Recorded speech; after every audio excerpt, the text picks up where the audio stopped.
તમે ભવિષ્ય માટે તૈયાર CNBC બજારના ઇબિક્સ કેશ સ્ટુડિયોમાં પ્રવેશી રહ્યા છો।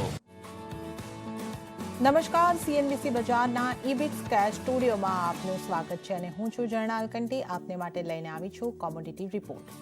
તો આ સપ્તાહે ક્રૂડ ઘણું ચર્ચામાં રહ્યું છે। આવતા સપ્તાહે ઓપેકની બેઠક થવાની છે અને તે પહેલા અમેરિકા સહિતને ક્રૂડની વપરાશ કરતા દેશોએ પોતાના રિઝર્વમાંથી ક્રૂડનો અમુક સ્ટોક રિલીઝ કરવાની જાહેરાત કરી છે। આ વાતને લઈને હવે આવનારી બેઠકમાં ઓપેક અને સાથી દેશો શું નિર્ણય લેશે તેના ઉપર સૌની નજર બનેલી છે। 5 દેશો દ્વારા સ્ટોક રિલીઝ કરવાની જાહેરાત છતાં ક્રૂડમાં ઘટાડો નથી આવ્યો, પરંતુ આ સપ્તાહે ક્રૂડમાં એક મોટી રેન્જ જોવા મળી છે। તો ક્રૂડ ઉપર ઓપેકની બેઠક પહેલા શું કરવું અને ઓપેકની બેઠક બાદ શું ભારતને સસ્તું ક્રૂડ મળી શકશે કે નહીં, તેના પર આજે આપણે ચર્ચા કરીશું અને આ ચર્ચામાં આપણી સાથે જોડાયા છે એમિરેટ્સ NBD બેંકના ધર્મેશ ભાટિયા અને NTD ટ્રેડિંગના નિલેશ દેડિયા। ધર્મેશજી અને નિલેશજી, આપ બંનેનું ખૂબ ખૂબ સ્વાગત છે CNBC બજાર પર।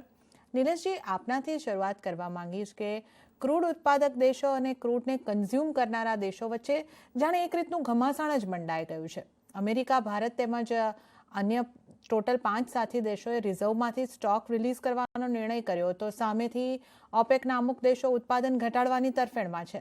તો આ આખી સ્થિતિનું નિર્માણ થવાના તમે કયા કારણો જોઈ રહ્યા છો? નમસ્કાર બધાને CNBC બજાર પર। જો હું ચાર્ટની દૃષ્ટિએ તમને કહી કે અપ્રોક્સિમેટલી આપણે 88.5 નો બ્રેન્ટ ઓઇલમાં આપણે લાઈફ હાઈ બનાવ્યો હમણાં આ વર્ષ માટે, અને પછી ત્યાંથી તમે જોશો તો ધીરે ધીરે કોઈ સિક્રેટ સપ્લાય દેખાઈ રહ્યો છે। હવે આપણે એમ કહીએ કે ટફ ફાઇટ છે ઓપેક અને બીજા બધી કન્ટ્રીઝમાં, અને એ ટફ ફાઇટના લીધે બંને જણા કરી રહ્યા છે। વર્લ્ડના બીજા નેશન્સ બીજી છે એ લોકો બધા સામસામે થઈ રહ્યા છે। તો મને પર્સનલી એમ દેખાય છે ઇમિડિયેટલી કે 78 નો લેવલ છે જે બ્રેન્ટ ઓઇલમાં એ તોડી નાખશે। આજે કે 2-2.5% સપ્લાય બી જોવા મળે છે આપણે કોવિડ વેરિયન્ટના હિસાબે, અને મને આવનારા દિવસોમાં 70 ફર્સ્ટ ટાર્ગેટ દેખાય છે, અને પછી over a period of time 2022 સુધી મને અપ્રોક્સિમેટલી 43-44 જેવો ભાવ મને બ્રેન્ટ ઓઇલનો દેખાય છે। ઓપેક જીદમાં છે, ઓપેક હારી જશે આ ગેમ, અને પર્સનલી મને લાગે છે ભારત માટે અને જે અન્ય રાષ્ટ્ર છે જે લોકો ક્રૂડ ઓઇલ વાપરે છે એ લોકો માટે બહુ સારા ન્યૂઝ હશે। જી નિલેશજી, તો અહીંયા આગળથી નિલેશજીનો આ વ્યૂ જે છે તે મળી રહ્યો છે કે બ્રેન્ટની ઉપર આપણે 78ના લેવલને પણ તૂટતા જોઈ શકીએ છીએ। ધર્મેશજી, આપની પાસે આવવા માંગીશ। ધર્મેશજી, આપણે લગભગ આ જ સપ્તાહની અંદર આ વિષય ઉપર વાત કરી હતી, છતાં એક વખત આપની પાસેથી ડિટેલમાં સમજવા માંગીશ કે આજે આખું ઘમાસાણ આપણે જોઈ રહ્યા છે એના તમે કયા કારણો જોઈ રહ્યા છો આવું થવા પાછળ, આ સ્થિતિનું સર્જન થવા પાછળ, અને ઓપેક તરફથી જે એક રીતની ધમકી, જે આ ધમકી રીતની એક વડે કહી શકે એ રીતનું આવ્યું છે, એ છતાં પણ ભારત, અમેરિકા કે અન્ય કોઈ દેશોએ પોતાનો નિર્ણય તો પાછો ખેંચ્યો નથી। તો શું આવનારી ઓપેકની જે મીટિંગ થવાની છે, જે બેઠક થવાની છે, એની અંદર આપણને આની ઇમ્પેક્ટ દેખાઈ શકે? Good morning. જો મારા સિસ્ટમ અગર જોશો તો જે જુગલબંધી ચાલે છે ઓપેક નોન ઓપેક કન્ટ્રી વચ્ચે, એ ઘણા દિવસોથી એક્સપેક્ટેડ હતું, કેમ કે માર્કેટ એક તરફો મૂવ કર્યું હતું। અગર તમે લાસ્ટ 6 મહિનાનો ડેટા પણ જોશો તો જે કાચું તેલ છે every day by day, month by month $2-3, $4 ઉપર જઈ રહ્યું હતું। હમણાં એક એવી સ્થિતિ આવી ગઈ છે કે માર્કેટ હવે $80 પર પહોંચી ગયું છે, હવે આ લેવલ પર માર્કેટ કન્સોલિડેશન થાય છે। ઓપેક ને નોન ઓપેક કન્ટ્રી બંને કન્ટ્રીને ફાયદોનો સોદો છે, કેમ કે જ્યારે કાચું તેલ ઉપર જશે તો એ લોકોને જે ઇન્કમ હશે એ વધી જશે। હવે પ્રોબ્લેમ છે કે એ લોકોનું જે સપ્લાય કન્સર્ન છે, તો જે કન્ટ્રી વધારે સપ્લાય કરશે એ લોકોને વધારે ડોલર મળશે, હવે ડોલર પણ રાઇઝ થાય છે। તો હવે જે જુગલબંધી ચાલે છે એ એકબીજાના દેશોના વચ્ચે થાય છે કે હું વધારે પ્રોડક્ટ કરું કે નહીં કરું। તો જેવી રીતે અગર પ્રોડક્શન વધારશે તો કાચું તેલ નીચે આવી જશે, તો એકબીજાના હાથ પર સ્ટ્રિંગ છે, બંને પકડી રાખે છે એકબીજાને। કે મારા ખ્યાલથી આ કન્ટિન્યુ રહેશે 4-5 દિવસ માટે હજી। ને સ્પેશિયલી જે ડેવલપિંગ કન્ટ્રી છે ને અંડરડેવલપ કન્ટ્રી છે, એ લોકોને કાચા તેલ પર કમ્પ્લીટલી ડિપેન્ડન્ટ હોવું જોઈએ। તો અગર એ વધશે તો એ લોકોની કન્ટ્રીનું ઇન્ફ્લેશન વધશે ને ઇકોનોમી થોડી હલી જશે, તો એ થશે। ઇન્ડિયા, ચાઇના, આ બધી કન્ટ્રી કમ્પ્લીટ ડિપેન્ડન્ટ છે, એટલે તમે જોશો તેલ વધશે તો ઇન્ફ્લેશન ઇન્ડિયાના પણ હિટ થશે, ને તમે જોશો કે પ્રાઇસમાં વોલેટિલિટી આવી જશે। હવે જે યુએસ છે એ પણ ચાહે છે કે હવે આ લેવલ પર સસ્ટેન રહે માર્કેટ, સો દેટ કે એ લોકોની બી ઇન્કમ વધી જાય.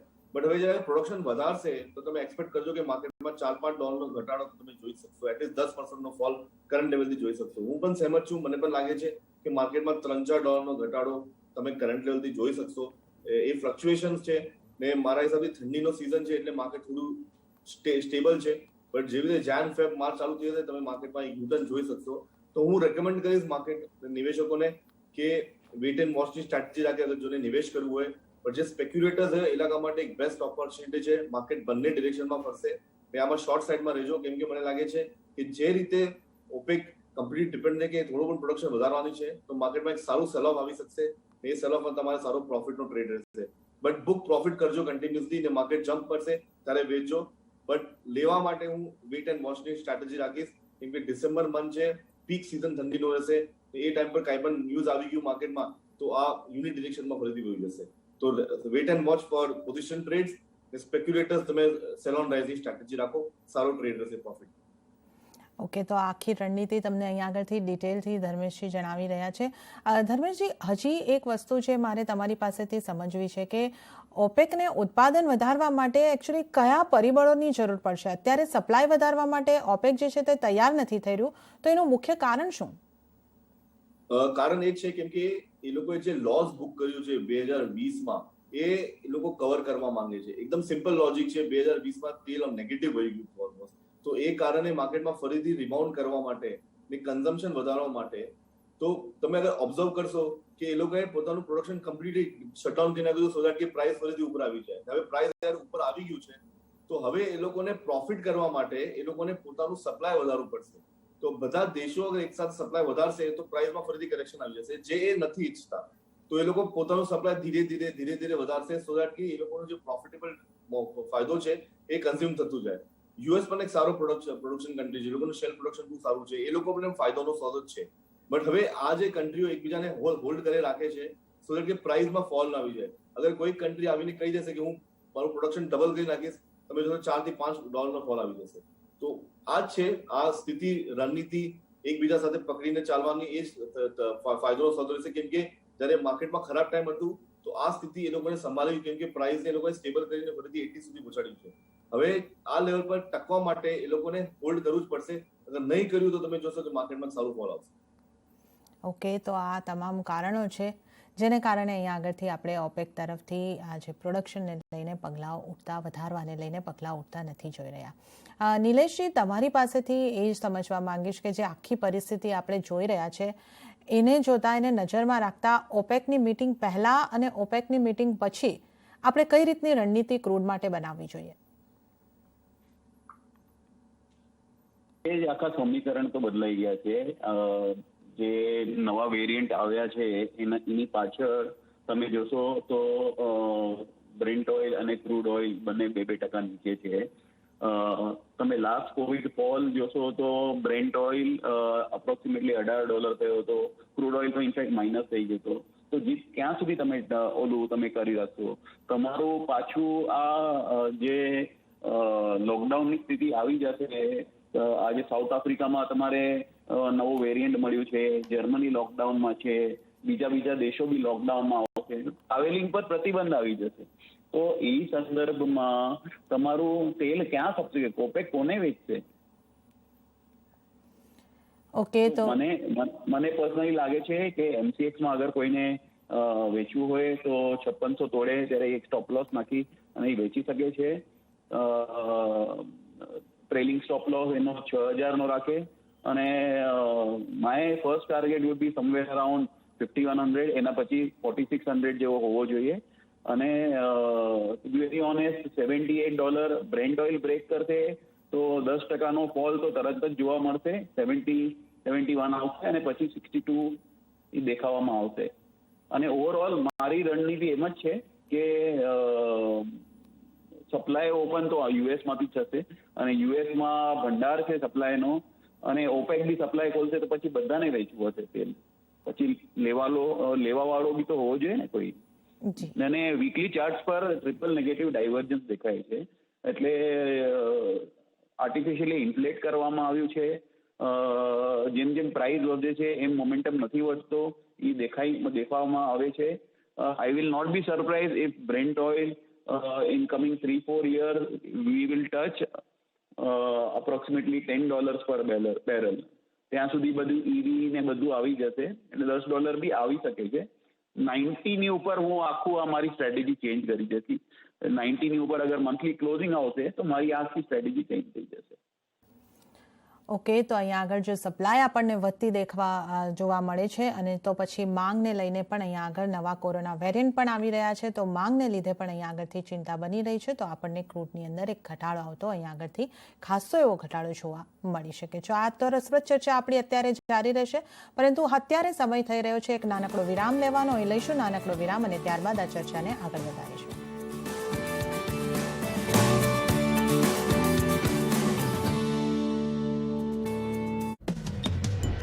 जिंदगी ब्राइट है खुल के जी ले हैप्पी ये दिल है फ्री मस्त वाली ये हवा चली दिल को है ठंडक मिली हैप्पी ये दिल है फ्री कनेक्शन जुड़ा बात बनी लाइफ बस चल पड़ी हैप्पी ये दिल है फ्री पॉलीकैब कनेक्शन जिंदगी का. આ છે ખુશી ખંભાતા. આજે તેઓ મેડલ ચૂકી ગયા તો આવતા વર્ષે બીજી વખત જીતી શકે છે, પરંતુ પ્રિય કંપનીના આઈપીઓમાં રોકાણ કરવાની તક ચૂકી ગયા તો ફરીથી નહીં આવે. અપસ્ટોક્સ દ્વારા હોટેસ્ટ આઈપીઓમાં રોકાણ કરો સીધા તમારા ફોનથી. અપસ્ટોક્સ સ્ટાર્ટ કરીને જુઓ. Investment in securities market are subject to market risks. Read all the related documents carefully before investing. मैं सीढ़ी से उतर रहा था, पैर ट्विस्ट हुआ और फ्रैक्चर हो गया. और आपको क्या हुआ?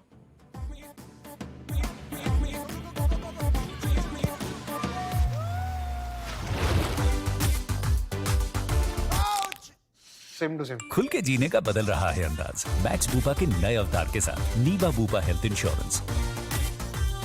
छोटा सा फ्रैक्चर भी ना हिला के रख देता है. सही कह रहे हैं आप. जिंदगी को क्लेम कर ले. બધી સારી દેખાઈ રહી છે યાર, કઈ ખરીદું? હા તો એ જ વાત થઈ. 4000 શેર લિસ્ટેડ છે, કયા ખરીદું? આ તો સૌથી સરળ છે. તને 5 પૈસા નથી ખબર? હવે તો સૌને ખબર છે. 5 પૈસા પર છે 4000 સ્ટોકનું રિસર્ચ, ટેકનિકલ ટૂલ્સ અને રોકાણ આઈડિયા. અત્યારે જ 5 પૈસા ડાઉનલોડ કરો. હવે તો સૌને ખબર છે 5 પૈસાની સાથે રોકાણ થયું સરળ અને લાભદાયક પણ. જામીનગીરી બજારમાં રોકાણ એ જોખમને આધીન છે. રોકાણ કરતા પહેલા સંબંધિત તમામ દસ્તાવેજો વાંચો.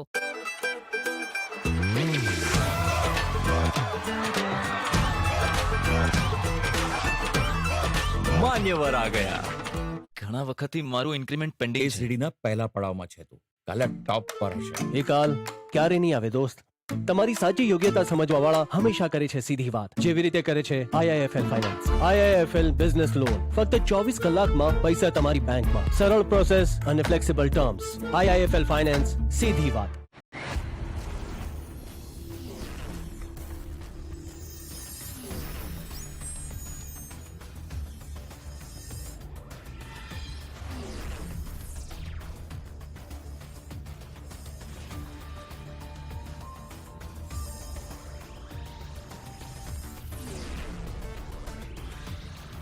This is CNBC Bazaar Newsroom, powered by Ebix Cash. चुटकुला सुनोगे? कानपुर वाली पार्टी को माल दिया, 60 दिन हो गए, पैसे भी नहीं आए. मतलब पार्टी क्या कर रही होगी? पार्टी कर रही है बे. पेमेंट कलेक्शन एक जोक नहीं, इसलिए माई बिल बुक. बिजनेस को ले सीरियसली. मेरे लिए कॉफी है. अच्छा, बहुत स्मार्ट है तू. और मैं तेरे लिए काफी हूँ. ये तो सच में स्मार्ट है. ये ले. कॉफी का बेस्ट मेट, अमूल मिठाई mate, makes anything delicious. Favourite bike खुद खरीद ली. स्मार्ट हो ना बाइक ब्रो. अब उसी स्पीड से कुछ वेरी स्मार्ट कर लो. एंजल वन पे क्विक साइन अप करके इन्वेस्टमेंट स्टार्ट कर लो. पेश है स्मार्ट लोगों का very smart choice. Angel one, आगे बढ़ने का स्मार्ट सौदा. Investments in securities markets are subject to market risks. Read all the related documents carefully before investing. This is Network 18. And you are watching CNBC Bazaar, powered by Ebix Cash. Ebix Ebix cash हर खुशी के लिए काफी है।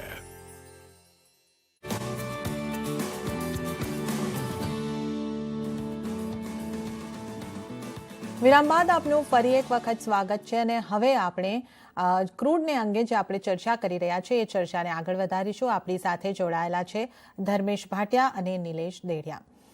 ધર્મેશજી, તમારી પાસે આવવા માંગીશ કે યુએસના નિર્ણય પછી WTI ક્રૂડમાં ફરી ઘટાડો આવ્યો, પરંતુ બ્રેન્ટમાં એની અસર આપણને થોડી ઓછી દેખાય. તો પરિણામે WTI અને બ્રેન્ટ વચ્ચેનું પ્રીમિયમ વધીને ઓક્ટોબરના મધ્યમાં ઉચ્ચતમ સ્તરે પહોંચ્યું હતું. તો શું પ્રીમિયમ જે છે આ એ ભવિષ્યમાં હજુ વધી શકે કે તમે એમાં ઘટાડો જોઈ રહ્યા છો? જો પ્રીમિયમ યુઝ્યુઅલી પહેલે નેગેટિવ પ્રીમિયમ હતો, પોઝિટિવ થઈ ગયું છે. જે સ્પ્રેડ છે યુઝ્યુઅલી $1 થી $5 સુધીનું સ્પ્રેડ રહે છે. બટ જે બ્રેન્ટ છે એ એશિયા માટે ડિપેન્ડન્ટ છે ને જે ટ્રેડિંગ કરવા માટે યુઝ્યુઅલી બધા નાઇમેક્સ યુઝ કરે છે. જે ફિઝિકલ છે એ કમ્પ્લીટલી તમે ગલ્ફ ઓઇલ છે, ઓમાન ઓઇલ છે ને પછી આ બ્રેન્ટ આવે છે. તો અગર તમે જોશો કન્ઝમ્પશન વાઇઝ, અગર તમારે ફિઝિકલ OTC માર્કેટમાં કામ કરવું હોય તો તમે આ બધા કાઉન્ટરમાં ટ્રેડ કરશો. બટ નાઇમેક્સ બેસિકલી ફ્યુચર્સ માટે વધારે ટ્રેડેબલ કોન્ટ્રાક્ટ છે. પબ્લિકોને જ્યારે ફ્યુચરમાં ટ્રેડ કરવું હોય તો નાઇમેક્સ એઝ અ કાઉન્ટર તમે યુઝ કરી શકો છો. એ WTI છે. તો આ બંને કાઉન્ટરમાં ફેરબદલ તો હંમેશા જ રહેશે. But physical appearance OTC market will be the benchmark. એટલે પબ્લિકને જ્યારે બેન્ચમાર્ક કોન્ટ્રાક્ટ જોવું હોય તો હું રેકમેન્ડ કરીશ કે તમે બ્રેન્ડને જો. ને જ્યારે તમારે ટ્રેડિંગ કરવું હોય, લાઈક MCX તો કમ્પ્લીટલી ડિપેન્ડ ટ્રેડિંગ માટે, એ નાઇમેક્સ માટે છે. એમ કંઈ ડિલિવરી કોન્ટ્રાક્ટ નથી, તો એમાં બીજું ઓપ્શન્સ અવેલેબલ છે. તો ધેટ્સ વાય તમે જોશો કે સ્પ્રેડમાં ફેરબદલ વધારે રહેશે. બટ જ્યારે કન્ઝમ્પશન વધશે તો બ્રેન્ટ વધશે, જ્યારે કન્ઝમ્પશન ઓછું થશે તો સ્પ્રેડ ડાઉન થઈ જશે. ઓકે, તો અહીંયા આગળ આ વાતનો ખ્યાલ આપણે ખાસ રાખવાનો છે. નિલેશજી, આ તમામની વચ્ચે IEAના વડાનું પણ નિવેદન આવ્યું છે કે ઓઇલ માર્કેટમાં સપ્લાય ગેપ ઊભો કરેલો છે. અમુક મોટા સપ્લાયર્સને કારણે ક્રૂડના ભાવ આટલા વધ્યા છે. તો આ નિવેદનને કઈ રીતે જોવો છો અને અહીંયાથી આપણે કેવા સંકેત સમજવા જોઈએ? ફરીથી રિપીટ કરજો, સંભળાયું નહીં બરાબર. IEAનું જે નિવેદન આવ્યું છે કે જેની અંદર એમણે કીધું છે કે માર્કેટની અંદર, ઓઇલ માર્કેટની અંદર સપ્લાયનો એક ગેપ જે છે તે ઊભો કરવામાં આવ્યો છે. અમુક મોટા સપ્લાયર્સને કારણે ક્રૂડના જે કિંમતો છે, ક્રૂડના ભાવ છે, આટલા વધી ગયા છે. તો આ IEAના નિવેદનને આપણે કઈ રીતે સમજવું જોઈએ, ત્યાંથી કયા સંકેત લેવા જોઈએ? હા, તો એ જ મેં કીધું, ઓપેક લોબી જે છે એ આખું કાર્ટલ બનાવીને બેઠું છે અને basically they want to sell. એ લોકોને ક્રૂડ ઉપરના ભાવમાં વેચવું છે. હવે જ્યારે ક્રૂડ ઓઇલના પ્રાઇઝેસ જ્યારે નીચે હતા ત્યારે તમે એ જ કન્ટ્રીઝ વાળા કહેતા હતા કે આ તો બધા અલ્લાહને ખબર છે, અમને કંઈ ખબર નથી ક્રૂડ ઓઇલના પ્રાઇઝેસ કેવી રીતે છે. તો હવે એ લોકો બેસિકલી ડિમાન્ડ જે છે એ કેપ્ચર કરવા માંગે છે અને નકામો ફાયદો ઉઠાવવા માંગે છે. જો આપણે કુદરતની ભાષામાં બી કહીએ તો ગ્રીડ ઇઝ નોટ ગુડ. અને તમે જેટલો બી સ્વાર્થ રાખશો તો એમાં કોઈનું બી ભલું નહીં થાય. તો ઓપેક નેશન્સને બી થોડું સમજવું જોઈએ, થોડી એ લોકોને બી ઢીલ આપવી જોઈએ. જે આજે કન્ઝમ્પશન જે છે આખા વર્લ્ડમાં જેનું સંકટ છે ઓઇલનો, તો ઓઇલ પ્રાઇઝેસનો અગર એ લોકો ઢીલ આપે અને એ સ્ટેબલ રહે તો બધા વર્લ્ડમાં જે છે એ સારી રીતે વાપરી શકશે. અને એ લોકોનો પ્રોડક્શન કોસ્ટ શું છે? $10-12, $15, $20 ઈ છે. તો તમે કેટલો લાભ અને કેટલો સ્વાર્થ રાખશો એમાં? મારો પર્સનલ મત છે કે આ લાભ જે છે એ લોકોને બહુ ભારે પડશે. અને જે 40 વર્ષથી આ લોકો જે રાજ કરી રહ્યા છે, ઓપેકના નેશન્સ, સ્પેશિયલી જે બી ક્રૂડ ઓઇલ મેન્યુફેક્ચરિંગ કન્ટ્રીઝ છે, એ લોકોનો નેક્સ્ટ 4-5 વર્ષમાં આખું પ્રભુત્વ જ ખતમ થઈ જશે. કારણ કે ઇલેક્ટ્રિકલ વેહિકલ્સ ને બધું આવશે તો પછી કોણ લેવાનું છે ક્રૂડ?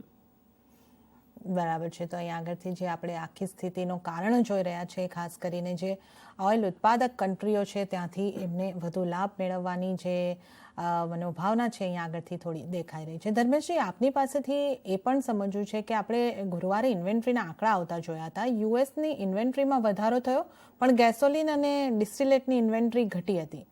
તો આ સંકેતથી તો આપણે એ રીતનું સમજી શકીએ કે ક્રૂડની માંગમાં હજી ઘટાડો થયો નથી.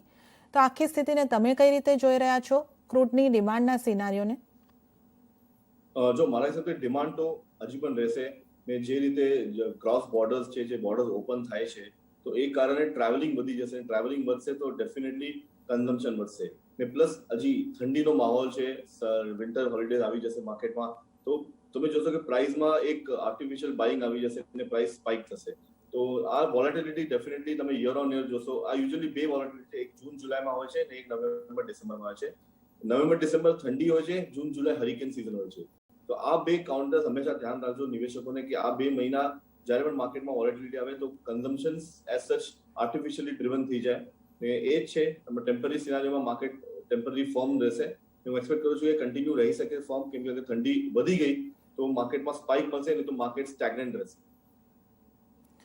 ઓકે, તો અહીંયા આગળ આપણે વાતાવરણની અસર પણ જોઈ શકીએ છીએ. નિલેશજી, તમારી પાસે પણ આવવા માંગીશ કે ભારત દ્વારા જાહેર કરવામાં આવેલી જે સ્ટોક રિલીઝની જે અસર છે એ જેવી આપણને જોઈતી હતી એવી તો અત્યારે તો નથી દેખાઈ રહી. એક તરફ ડોલર ઇન્ડેક્સ પણ ઊંચાઈએ છે અને ક્રૂડમાં પણ કારોબાર 80ની ઉપર છે. તો આના લીધે મોંઘવારી અને સીએડી પર તમે શું અસર જોઈ રહ્યા છો?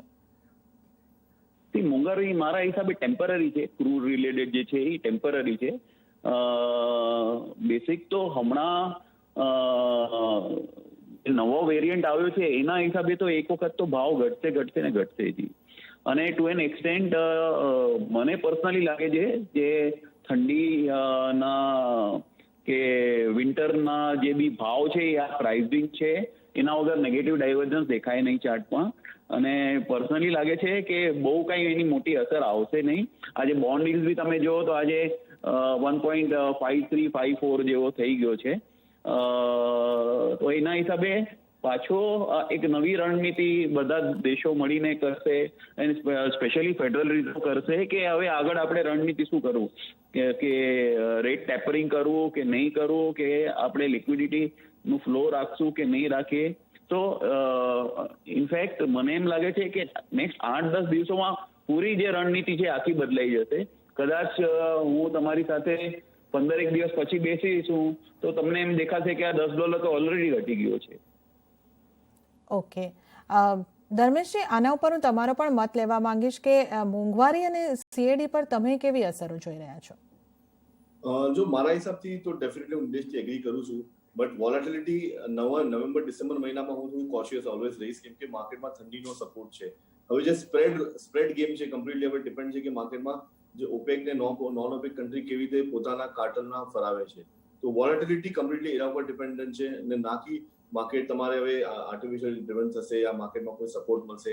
આ કમ્પ્લીટલી સપ્લાય પર છે. આજે અગર સ્ટિંગપેડ જો ડિમાન્ડ છે એ ડિમાન્ડ કર્વ હમણાં કન્ટિન્યુઅસલી વધે જ છે. તમે લાસ્ટ 6 મહિના જશો તો કર્વને જ વધે છે અને ક્રોસ બોર્ડર ઓપન થવાથી હજી વધવાનું ચાલુ થશે.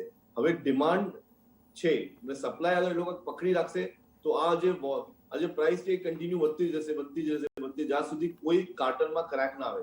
તો હમણાં જે કાર્ટલમાં જે તમે જોશો ક્રેક આવે છે અને જે જુગલબંધી થાય છે એ એક હેલ્ધી કરેક્શન માટે એન્ટિસિપેશન છે અને કરેક્શન આવી શકશે, કેમ કે કોઈ પણ નેશન કહી દેશે કે હું પ્રોડક્શન વધારું છું કેમ કે મને પૈસા વધારે જોઈએ છે, કેમ કે હું પ્રોડક્શન વધારીશ હાઈ પ્રાઇસ પર તો મને પૈસા વધારે મળશે. તો તમે જોશો કે $5-6 ફોલ આવી જશે. તો આ કન્ટિન્યુ રહેશે જ્યાં સુધી કોઈ પણ નેશન એકબીજા સાથે નાની પાર્ટસ ને બધા એક સાથે કાર્ટલમાં ચાલતું રહેશે તો આ પ્રાઇસ કન્ટિન્યુ વધતું રહેશે. ઓકે, તો અહીંયા આગળ આ સ્થિતિ આપણે ખાસ ધ્યાન રાખવાની રહેશે. સાથે જ નિલેશજી, એક રિપોર્ટ મુજબ આવતા મહિને એશિયામાંથી માંગ વધતી દેખાઈ શકે છે. નવેમ્બરમાં એશિયાના દેશો તરફથી થતી આયાત વધી શકે છે. તો આવા સંજોગોમાં આપણે કિંમતો પર અસર જોઈ શકીશું? 2-3 દિવસ જવા દો ને.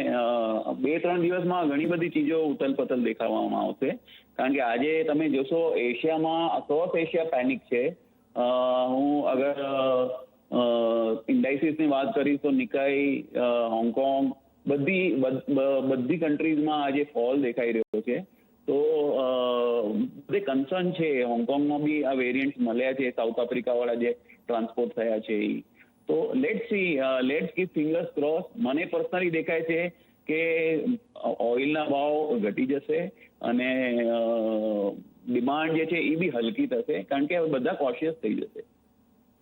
ઓકે, તો અહીંયા આગળથી આપણે જે રીતે આખો સિનારીઓ સમજી રહ્યા છે, અત્યારે જે આપણે વિસ્તૃત ચર્ચા કરી છે એ પરથી લાગી રહ્યું છે કે જે ઓઇલ ઉત્પાદક દેશોની ગ્રીડ છે તે અહીંયા આગળથી ઘટવી ખૂબ જ જરૂરી છે. નહીં તો અહીંયા આગળથી આપણે જે જોઈ રહ્યા છે માંગ પણ ઘટી શકે છે અને ક્રૂડની કિંમતો પણ અહીંયા આગળથી ઘટતી દેખાઈ શકે છે.